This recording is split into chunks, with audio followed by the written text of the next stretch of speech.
Hey everyone, Ron here. Welcome to another exclusive interview with the No Pants Academy. Today I have Fabio Muniz. He is a freelancer, a product designer. He's had the opportunity to work with a lot of really cool clients, including Google and NBC Universal. So we're going to get in some super valuable stuff here. We'll break down a lot of different things. It's going to be great. So grab your coffee, get comfy, settle in. So Fabio, welcome to the show. Thank you very much. Really appreciate the opportunity. I'll be glad to share a little bit of the knowledge I've gathered throughout the years. Really good to be here. Excellent, excellent. So if you would just kind of tell us where you're from and a little bit about how you got started in freelancing. Awesome. So, I'm originally from Brazil, grew up in a city 60 minutes away from São Paulo. At the moment, I still spend some time in Brazil, but I'm living kind of the digital nomad lifestyle. So I'm traveling a lot. I spent some time here, but I was in China last week. I was in San Francisco a couple months before that. So travel around, but Brazil is my hometown, is where I spend my time. So how I got started freelancing. So freelancing, I've been doing that just for so long. I think over 10 years. Or close to 10 years now. Because before working as a designer, I was a journalist. I was a tech journalist. And most of the work that I did as a journalist was, collaborating with agencies, with blogs, with newspapers, that type of thing. And I never worked full-time for just one single agency. And that's the case with a lot of journalists, even nowadays. There's an event happening, you go and you cover and you source stories to a bunch of different outlets. That's what I was doing. I was very comfortable with freelancing, working with clients, doing remote work and all of that. So when I made the transition to design, it was just kind of a natural path to continue on freelancing. Working as a designer, I didn't do freelance all the time. So I've been in-house a couple of times, but I got started pretty much just continue on freelancing, transitioning there. All right, very cool. So did you have a background in tech at all, or was it a pretty easy transition to go from that to design? I was working as a tech journalist. I was writing about tech all day long. Okay. So, and part of my work was to review things, was to review products, review apps. That was back in 2007, 2008, after iOS 2 was released. Mobile apps started kind of getting more traction. 2010, you have the iPad. I was doing a lot of reviews back then. I was writing, covering tech conferences like the CES and all of that. And so, I was already comfortable with technology. I knew how to use various softwares. I knew how to do proper critiques. And so, transitioning from just criticizing stuff to being a UX designer was just really easy because we kind of did the same thing. Yeah. But yeah, I was working in tech. I had that background. It was transitioning to design was then a matter of learning the foundations, learning the processes, learning the tools, and start applying that. So from your background in tech journalism, did you already have a network built up to where you could kind of go to them for clients, or how did you get your first few clients? All right, now that's an interesting question. I could gather. I didn't have a problem finding clients to write for, but that didn't necessarily transition well into clients to design for. So I had a good network in tech. So I transitioned from, again, writing, making money off writing, to working as a designer purely on my own. I didn't go to university, I didn't take a course or learn that by myself. And an essential step in that learning process was working on side projects. I had a number of side projects going on. I was working with friends who were developers, friends who were designers. I was working with design agencies. We were collaborating on a number of projects. Of course, I didn't know how to design properly back then, didn't know how to do those things professionally. But we were kind of going along and working on those. And I did that for a while. And I started putting a lot of those projects out there in the web, either Shots on Dribble. They're not there anymore, but just Shots on Dribble, Behance, just try and get some of that early work online. And I think one of my first clients came, he reached out to me. I think he saw my work somewhere, maybe either one of those places like Dribble, Behance, some social network, or I'm not sure if Upwork was around back Maybe then, like Odesk five, or 6 years ago. Elance. Yeah. Oh, yes. Yeah. Yes. Odesk. I remember Odesk. So I think it was probably through Odesk, like something like that. It was like, it was not the best client, but like the first paying client just found some of my really early work through one of those networks and reached out. I think that's where a lot of freelancers start. It's like we recommend trying to get off the job boards as quick as possible. But when you're first starting and you're trying to kind of learn while you earn, Upwork and I think Odesk and Elance might have formed Upwork, Yeah, but yeah, it's definitely a good that's place to right. find. It's not the best clients, but it is, paying work to build that foundation. And I mean, it's funny because I remember Google. I mean, just going on Google, like how to find clients, right? How to get freelance work. I mean, just doing Google searches, right? And a lot of the results would say, I mean, just build the network and they will come. And like, Yeah. doesn't I need that first client, right? Yeah. You're not helping. I know they will come somehow, but Hmm. no one's coming, Yeah. right? How do I make them come? Like that was a lot of that was a lot of the early uh, pieces that I read on the web. Was pretty much just build a network, just go to Dribble, and they will come. Like I didn't have great work. I couldn't post something on Dribble and then get 50 messages that Hmm. wanted to hire me. Like that was, I was just getting started. And so it's funny to think that now they just come. Like now I have Hmm. enough of a client base that like every week I'm getting like 5 project proposals. I post something on Dribble. I get a bunch of messages there. People want to hire me. Now that happens, but like when you're getting started, like it's very, very hard. Like Hmm. if I hadn't found those first clients like through those networks, I definitely wouldn't be here. So getting started is definitely the hardest part there. So now you've got enough of a network that you basically just have referrals and kind of warm leads coming in. They find you organically. Yeah. So like, I mean, posting on Dribble works very, very well. I always get leads there. I mean, I'm not looking for job offers, but I Hmm. mean, all the time I'm getting job offers from LinkedIn as well. I'm getting job offers from Facebook and just friends that know me and refer me. Gigster worked extremely. Gigster is a great place for enterprise leads. TopTal sometimes has enterprise leads, but I mean, clients in general. I mean, I get a lot of them from TopTal. I've got past clients coming back. I've got referrals from past clients. So now it's just, I mean, in a very good position in that sense. But in the beginning, Hmm. again, it was tricky. So when you're talking about Gigster and Dribble and some of these, the content you're putting out, are you teaching anything or are you just kind of going over current projects?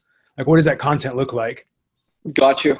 So like I do teach UX design on springboard.com. It's like a UX course, but the Hmm. content but that doesn't really, I don't think I've gotten any clients through that. Hmm. The content that really attracts clients is like things like case studies, individual shots on Dribble, articles that I've written. So if you go to my portfolio, like Fabio.designer, if you go to my Dribble profile, a lot of those things really attract clients, especially nowadays. It's getting better, but not a lot of designers are able to structure their thought process, structure again that UX, that work process in a detailed case study.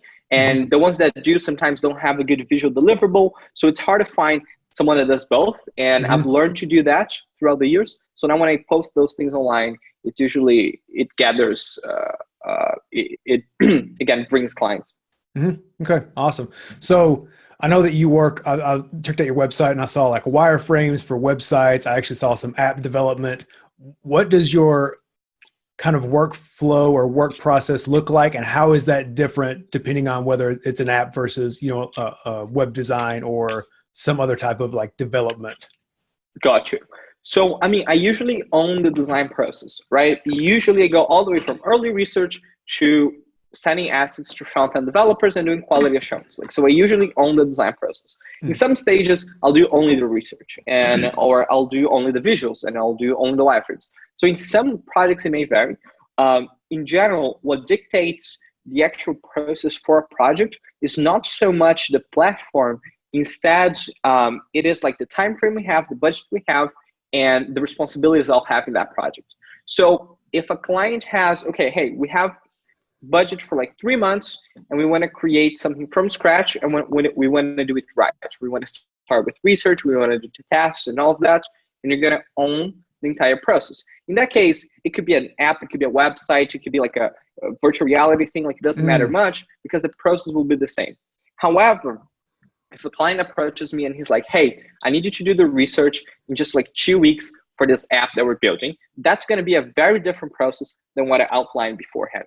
So again, what usually influences that process is budget, timeline, and my responsibilities there. So when I'm starting a new project, I try to get a good sense of those three.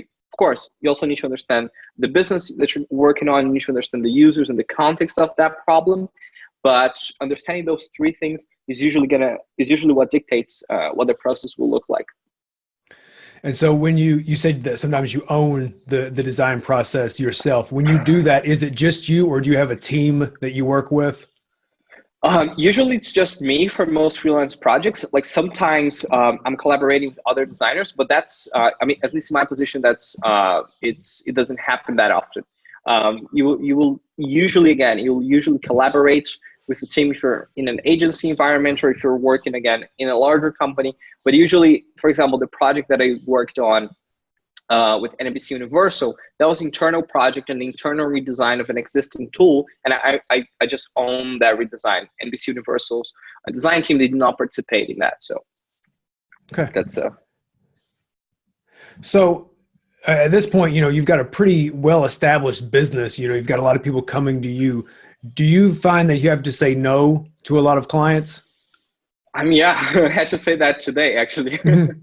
So it's funny because at some points, like especially in the beginning when you're getting started, you just need some clients, right? Hey, I'll work for like $5 an hour. Just give me some projects. Yeah. And then later on, especially some periods of the year, especially like towards end of the year, like May, June, like these 2 areas are very, very busy. So like there's no way I can take on more than 2 projects at a time, like sometimes 3 if the projects are very simple. So today I had to refuse a client because we're doing work. I'm doing work currently for one client full time. There's another side project I'm working on, so I just couldn't say yes to another one. So yeah, I have to refuse clients very often. So it's normally just because of the overall workload, like you just can't take on. So it's not necessarily the client, it's just a time factor. You're not able to squeeze it in. Yeah, I think it's, most of the times it's that. So I would say like majority of time, I don't have majority of the occasions in which I have to say no to a project. I don't have enough time. Then like, that's like number one. Number two, no budget. Like the budget is just so bad. Like, hey, we're gonna create a new Slack, and we're also gonna put some Facebook and some Twitter, and I need to do that for $500. Can you do it? Like, no, I can't. Of course not. So like the budget's like the second, and then third is like the client's kind of crazy or something like that. Okay. It's just like a very, very weird situation where I should probably say no. But the third one doesn't happen very often. It's usually either I don't have time or the budget is definitely not a fit. And yeah, I totally agree with those. It's we normally do like a discovery call up front, just like 15 minutes, just to kind of see if we like them and they like us, just to see if it's going to be a good fit. How do you like, what's your onboarding process like, and how do you find out their budget and whether they're crazy or not before you start? Right. Got you. So that depends where the lead come from. If it comes from like top tower gangster, I mean, I'm pretty sure the budget's going to be good, or at least decent. If it's a lead that's like, I've never heard of that person, it's not, the lead wasn't referred by anybody, I'm usually very upfront. So, hey, this is my hourly rate. This is how much I charge. I think this is going to take at least this amount. So like, it's impossible for me to give specific estimate, but I know, I mean, it's not going to take less than X amount. So I usually say that upfront before we even jump on a call. And that kind of filters out a number of clients. And so after that's taken care of, we jump on a call and I try to get a good sense for like timeline estimates, how the decision process are going to be made and all of those things. And assume that that's check. Assume we check that, and we can keep going. So in your field, do you normally price out projects per hour with an estimated, amount of hours to completion? I like to price them like a fixed cost for the project. When I have, again, a pretty good grasp of what we're going to do here. So if there's a well-defined briefing, there's a clear problem that we're tackling, it's going to be easy to get the stakeholders to agree on. I mean, if those if you check all of those boxes, it's usually better to do a fixed price, right? It usually works best. However, in projects where I'm not sure, I mean, there's not a clear definition of what we're going to work on, it's more of an exploratory thing. I might have to do hundreds of iterations, because the client doesn't, seems to be very nitpicky as well. If those things are, if I get those signals, then I'll definitely go for an hourly project. Yeah, it's just very important. Okay, let me, so again, if those things are in place, you should do an hourly project.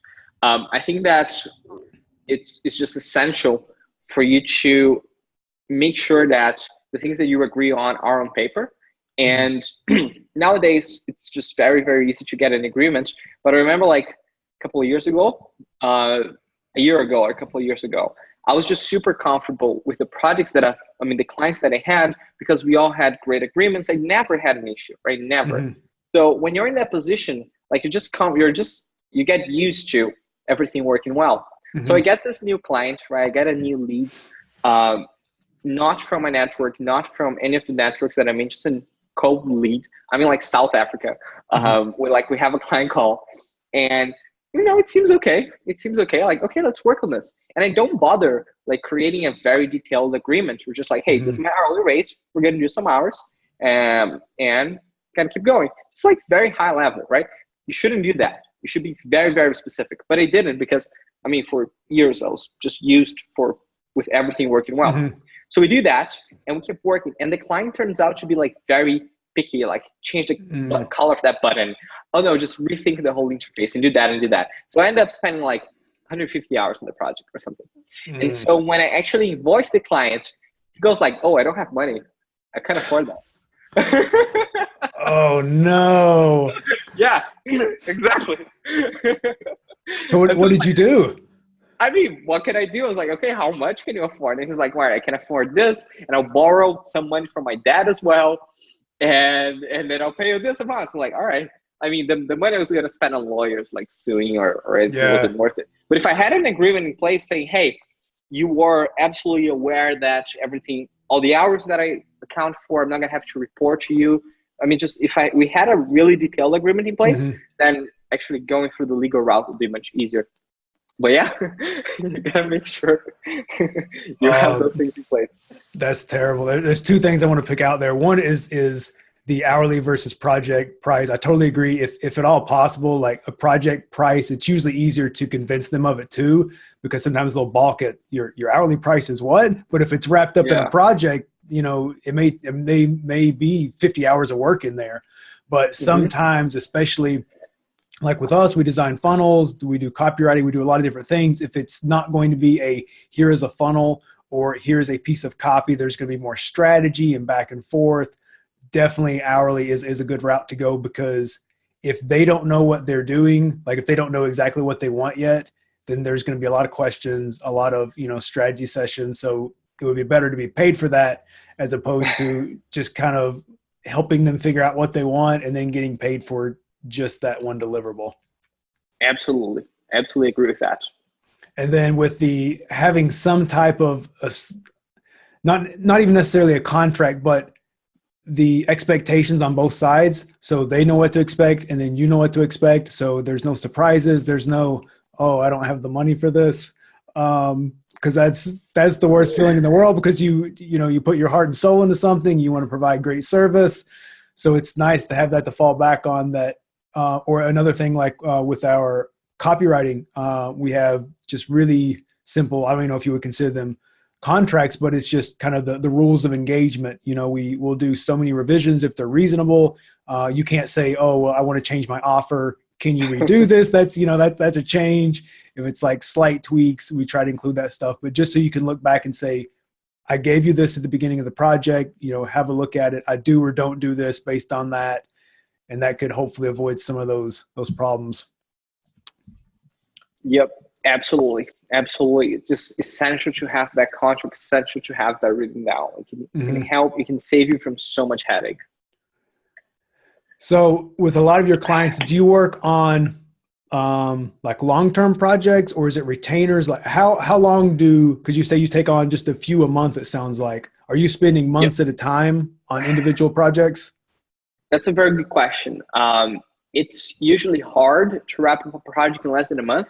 Mm, Sometimes it happens, but I mean, okay, let me take a step back here. I have some long-term engagements. Like there's a client who we've been working together for like over 6 months now. mm, There's another engagement I started recently. It's probably going to take us a couple of months, probably 2 or 3 months.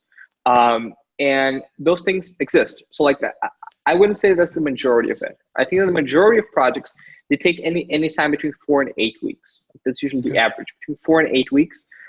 Then second to that, we have, again, longer term engagements, which is like 8 to, again, like 2 months all the way to 6, 8 months. Hmm. And then we also have really short projects like a 1 week or 2 week sprints, but they don't happen as often. Okay. And yeah, I mean, it depends a lot. And it will depend a lot on usually not just the project requirements, but the decision making that goes to approve the things that you're working on. Mm, So I remember working in projects where, I mean, just the decision, there's just so much bureaucracy in the company hmm. that I'm working with that the project that should have taken like 3 weeks ends up taking like 2 months, just because the decision making process to actually make sure we move forward is just so Hmm. complex. Like right now I'm working with Viacom on a project, like a business intelligence software for Viacom, and I think we're gonna wrap up the design in like 4 weeks or so. Very efficient company, Hmm. but it's not the same. It's not the case for all of them. Most of the people that you work with, are they larger businesses and agencies, or do you work with direct clients sometimes as well? So I don't think, I mean, I rarely ever do work with agencies. It's just very rare. I'm Hmm. usually working directly with a client, or I'm working with a design team, or I'm working, okay, so something that's very frequent is there's this large company and they have a design team, but the design team is too busy, and someone from another department is working on the product, right? It might be the data department. I mean, some department in the company is working on the project, but the design team of that company doesn't have enough resources. So then they have to find another designer. So I go in Mm, and I help them out. That's a very common occurrence.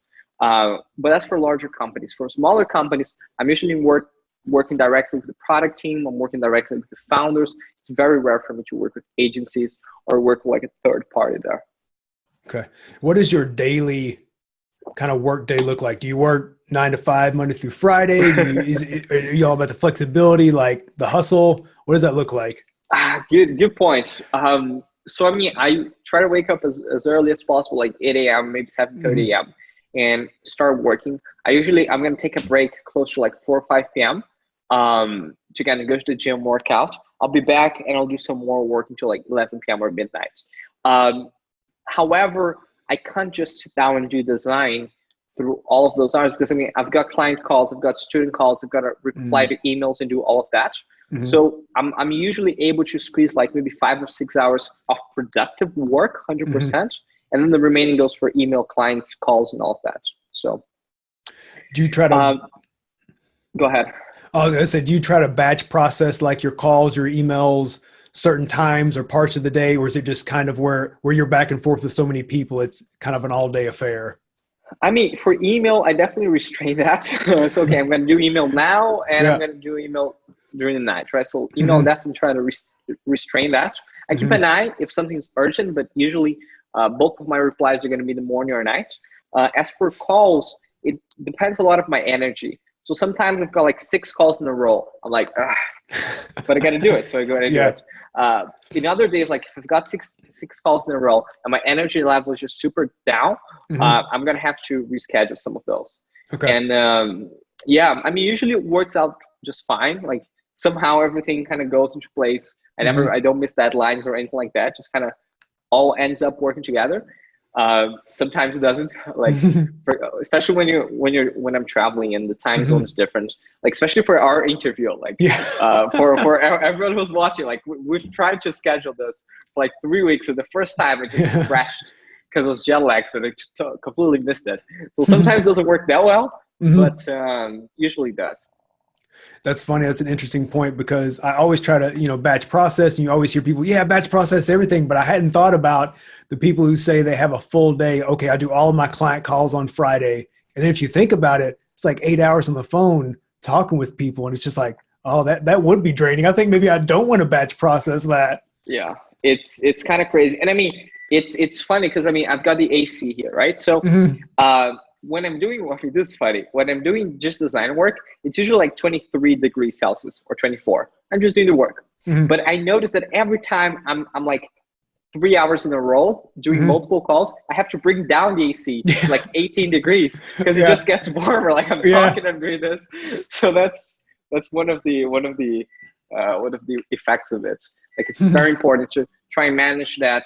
Make sure you've got good energy levels. Like if you've got that in place, then it's just so much better to do calls or to work on, to do design work or anything. Got to keep the energy levels high. And part of that I know is fitness. So you mentioned that you work out in the evenings. Like what kind of fitness are you? A power lifter? Are you a CrossFitter? Like what does that look like? Good point. Good point. I mean, I think fitness is the single most important thing for good productivity. Like I mean, I can absolutely relate when I started working out like seriously, and I mean that's like goes like this. And when I started getting better clients, I mean clients that pay more money and all of that, like kind of goes hand in hand. It's just you have to make sure you've got your body on check, you've got your energy levels on check, and working out helps a lot. So I do powerlifting, bodybuilding type workouts. So I'm usually like deadlifting, I'm squatting, I'm doing bench presses at the same time that I'm doing like high volume isolation exercises. So I don't do CrossFit. I used to do Olympic weightlifting, but I don't do it anymore, and I don't do CrossFit as well. So again, that type of powerlifting, or isolation type workout helps you just again get a increase. What's the word for that? Like you become more aware of how your body works. You become more aware of how your body evolves. You got to make sure nutrition is on spot as well. And so you just learn more skills. Like just more skills that add up to your skill sets. And when you've got that on check, it's just so much better to be productive. Like I remember in China, right? My last trip to China just a few weeks ago, when I first got there, my sleep was just absolutely bad because the time zones didn't match. So I couldn't sleep well. I couldn't eat well as well because it'd be different country. It's hard to, again, find the foods that you're used to. And I couldn't exercise because there's no Google. So I can't just Google for a gym and go to the gym. And even if I did, I would get there like, hey, can I go to the gym? And almost no one speaks English. So like there's that communication barrier. So I wasn't working out, wasn't sleeping well, wasn't eating well. Like 1 week I was feeling depressed. I was feeling down. I didn't have energy to do anything, even though I was traveling. So like, all right, got to fix this. And as soon as I started eating better and exercising better and sleeping better, it was easier to do work. It was easier to go around and do all of those things. So like, absolutely essential. Very, very essential. Yeah. I don't think that enough people talk about the two aspects of the coin, the two sides, the mental and the physical, because it is like, if your eating's on point, if you're lifting, cause I also power lift. So, the big three, I'm all about it, but pushing yourself in the gym, like I think it does impact you. It makes you stronger physically, but also stronger mentally because you kind of see your limits, and then you push past them, and you're like, well, I can do that in other areas of my life. I can get better at this and this and this. And it's like that linear progression is so, invigorating. Absolutely. Absolutely. And I mean, especially for us that we work in our computers, like I see so many people complaining of back pain and this and that. I mean, when was the last time you actually worked your core? When was the last time you worked your back? Like 10 years ago? Like, of course you're gonna have some difficulties staying in front of a computer for so long. Like I remember, I'm very sure that like learning how to stretch is one of the most important things you can do for making sure you got good posture while you're sitting on the computer, and making sure you can continue being productive. So yeah, very, very important. Oh yeah, the stretching for sure. I try to do Pomodoros during the day, and I've got a sit-stand desk, so I try to alternate through the day. But yeah, just stretching, where I've actually got a hanger where I'll kind of hang with my feet up sometimes and just kind of stretch the back out. It seems to really help quite a bit. That means very, very important. Like very, very important. And I mean, just helps your energy levels, just essential for you to really make the most out of your professional life.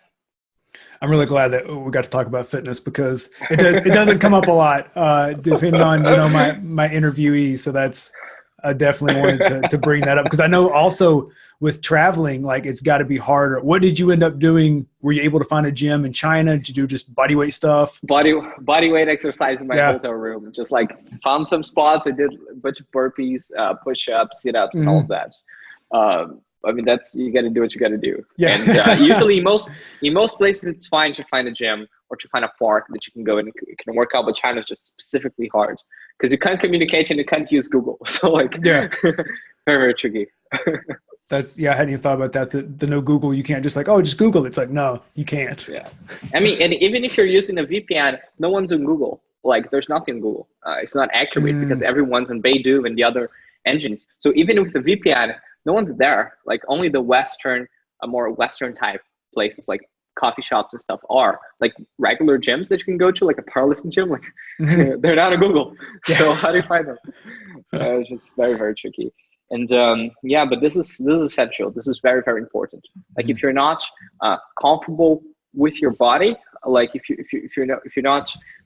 couldn't again put your body through stress, like you're not going to be able to put your mind on stress and make the most out of it. Like they got to be in sync. Absolutely. So how often do you travel, and do you ever travel for work, or is it always for pleasure? I don't think I've ever traveled for work. That's like insane.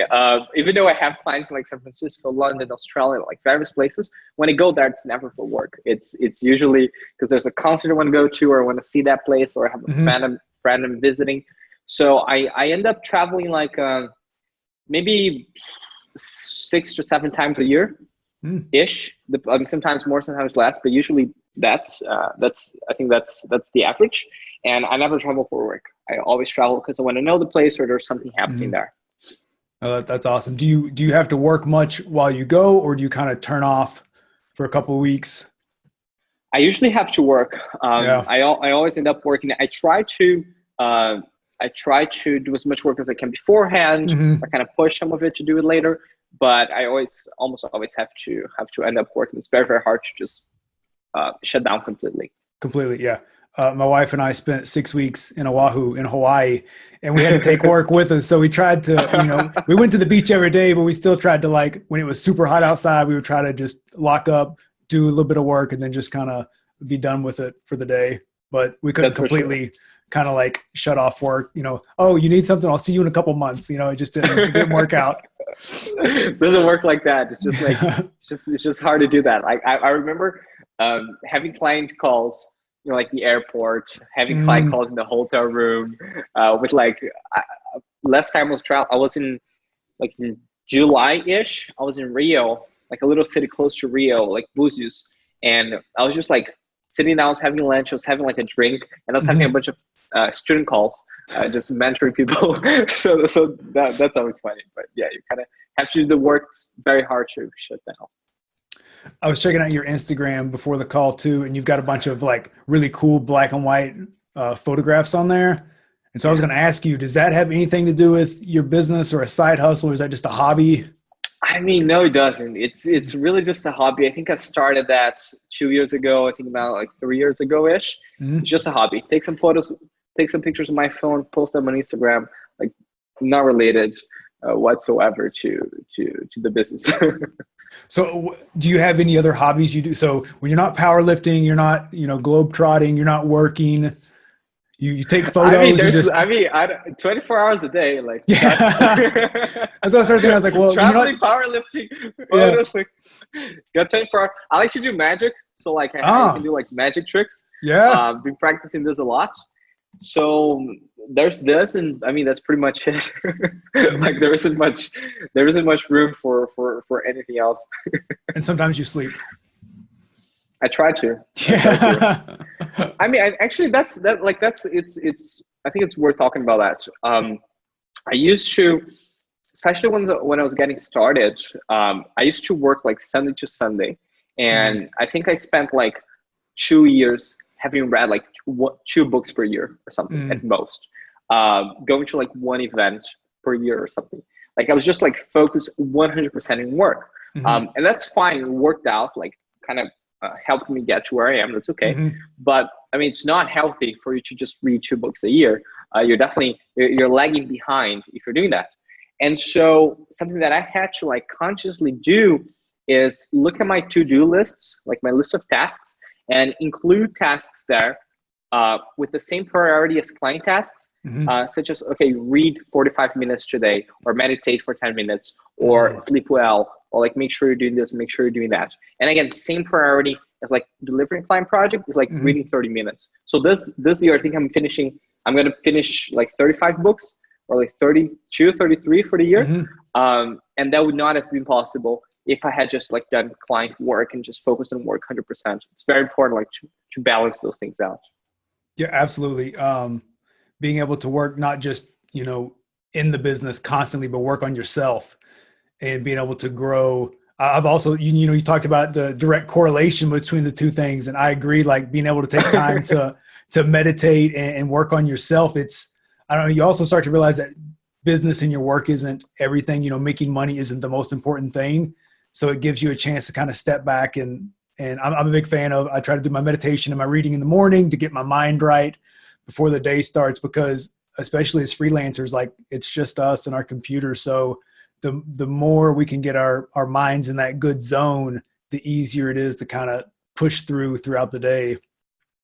Absolutely. I mean, that's one of the most important things that people should realize. Like, it's funny because whenever I'm talking to someone and the person is very unhappy, or it's like the person isn't doing financially well, the person isn't happy, like sometimes I even ask, okay, when was the last time you read a book? Like, do you work out? Like, do you do any of those things? The person is super unhappy, complains about life all the time. Okay, when was the last time you read a book? Like 5 years ago. Do you work out? No, I just eat junk food all day long. Yeah.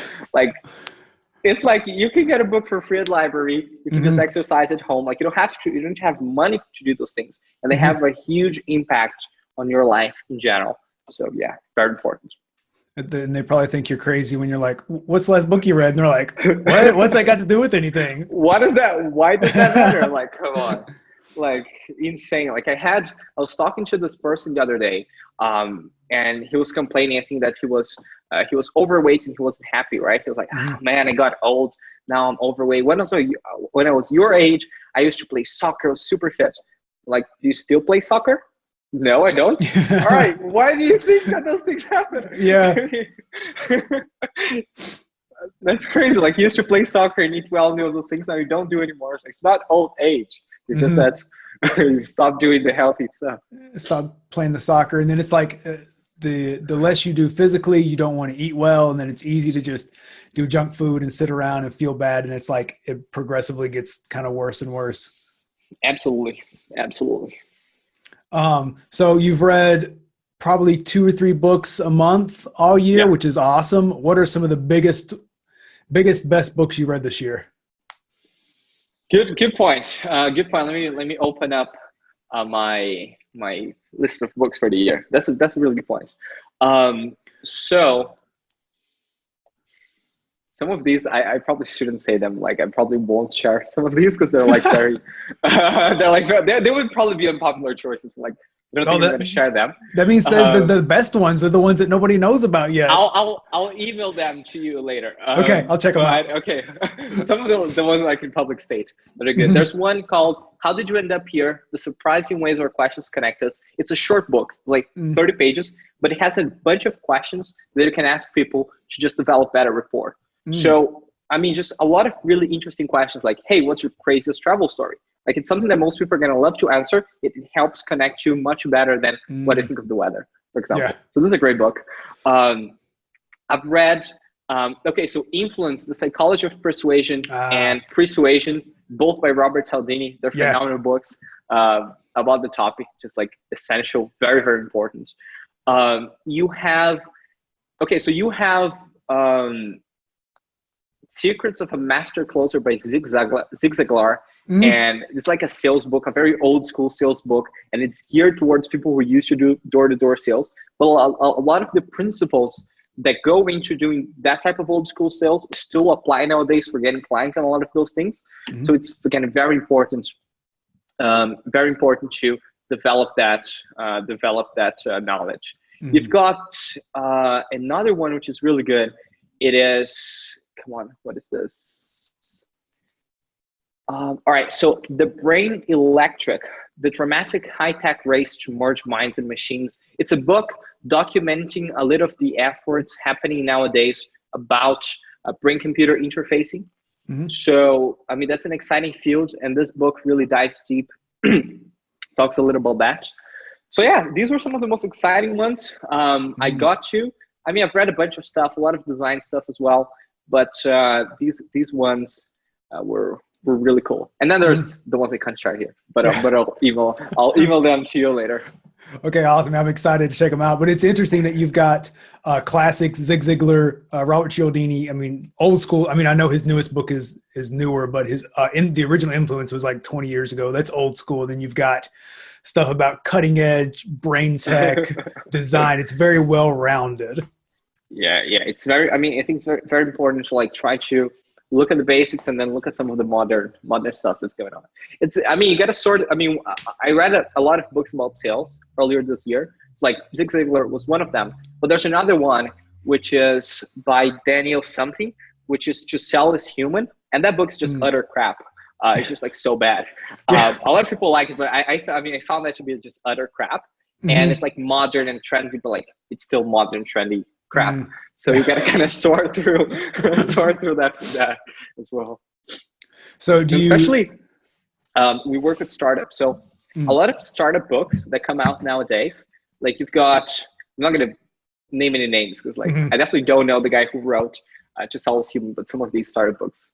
Yeah. I'm not going to name any names for startup books, but a lot of startup books nowadays, they're like marketing efforts. It's just like a bunch of quotes put together. Like, you know what I'm talking about. Most books that come out nowadays, you go through the books, it's just a lot of people talking about how they did well. So, and it's like, it's not one person, like they gather like 30s, like it's the author is doing networking and he creates a book to do networking because he gathers a lot of quotes and everyone loves to quote themselves and talk about that. So it's, again, very important to kind of sort through that type of thing.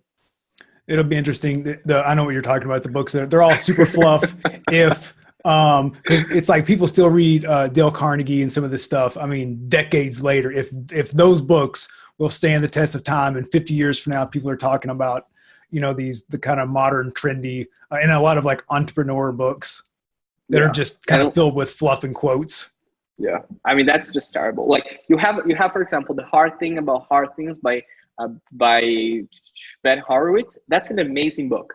I mean, I'm sure 100 years from now, people are going to still be reading that because it's such a great book. And then you have like, for each book like that, you have 100 books that have some interesting title, like how high growth startups accomplish billion-dollar valuations. And then the whole book is just a bunch of quotes by other VCs or founders because the author is doing networking. It's just it's kind of gross. Yeah, absolutely. So Fabio, this has been awesome. You know, thanks so much for coming on. Is there anything that I should have asked that I didn't? So something that we should have covered, something we should have touched on? I mean, I would say like for the regular interview, I would say fitness, but we covered fitness. So that was a really positive one. Awesome. So I think that the one thing that like if I were to give like just one parting advice for people who are starting to do freelance, or people who are just trying to become designers or whatever discipline that might be, like the most important thing you got to keep in mind is you need to set a really high quality bar for yourself and strive for quality. I think that's the most important thing we can do. If you do that, good things will come. I don't think I've ever seen, or if I did, it's just very, very rare for you to see a really talented developer or designer or copywriter, someone that delivers outstanding work. It's hard to see that person jobless. So like, or without any cash flow whatsoever. So if things are not working well, just make sure you set a bar very high and you try to strive for that bar. The worst thing that could happen to a designer, right, and that's probably the same thing for copywriters or developers, is for that designer not to be aware of his or her quality of work. So if that designer looks at his piece of work and he's not aware that it's not great or that he's doing crap, that's the worst thing ever. So, I mean, developing that awareness is just extremely important for you to be a freelancer or for you to develop a career. So always keep that in mind. Awesome. Love it. Great advice. So Fabio, again, thanks. Where can we find out more about you? Check out some of your projects online. All right. I mean, my portfolio is the best way of checking out those projects. So just Fabio.design, just very efficient domain name, just Fabio.design, go there and you'll see my work. You'll see a link to social media as well. You can add me on LinkedIn and all of that. So yeah, Fabio.design is the most efficient way. Okay, perfect. Well, we will include a link down below to that. And Awesome. Fabio, thanks again. Awesome. Perfect. It was really good to be here. This was a really fun conversation. Thanks for the invitation. And if anyone has any questions or anyone needs any help with design, again, just feel free to reach out. All right. Perfect. All right. Thanks. Awesome. See Thanks. you. Cheers. See ya.